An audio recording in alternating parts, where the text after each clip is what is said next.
کیم یۆنگ هی 61 ساڵێک لەمەوبەر وەک ناڕەزایەتی لە کۆمپانیای سامسۆنگ چووەتە سەرستونێکی هاتوچۆ یەکێک لە شەقامە سەرەکیەکانی سیئۆلی پایتەختی کۆریای باشوور با بەرزی 25 مەتر و لەو کاتەوە بە ئاسمانەوەیە. کیم یۆنگ هی لە گەورە کۆمپانیای سامسۆنگی کۆریای باشوور کاری کردووە. ئەو 30 ساڵ لەمەوبەر ئەو کاتەی ویستی سندیکایەکی کرێکاران بۆ داکۆکی لە مافی کرێکاران دابمەزرێنێت لەلایەن سامسۆنگەوە دەرکرا.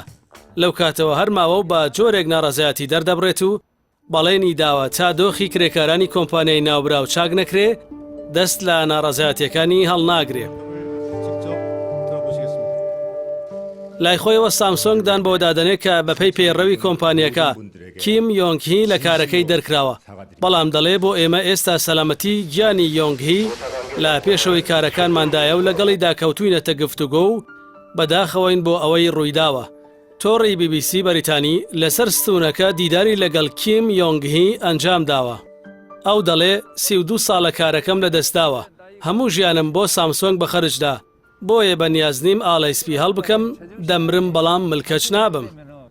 ئەو دەڵێ ئەگەر من دەست هەڵبگرم کێ درێژە بەم شەڕە بدە.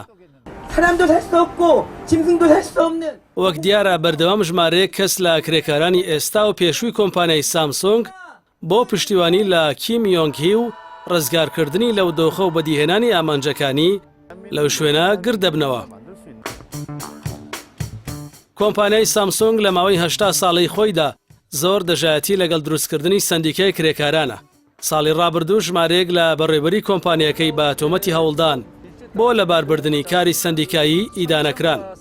هەرچەندە بڕیاریدا شێوازی خۆی بگۆڕێت و داوای لێبوردنی کرد لە هەموو ئەو کەسانەی بەهۆی جۆری کارکردنی کۆمپانیەکەەوە ئازاریان پێگەیشتووە، بەڵام کیم یۆنگ هی دەڵێ داوای لێبوردن دەبێت ڕاستگۆیانە و لە دڵەوە بێت.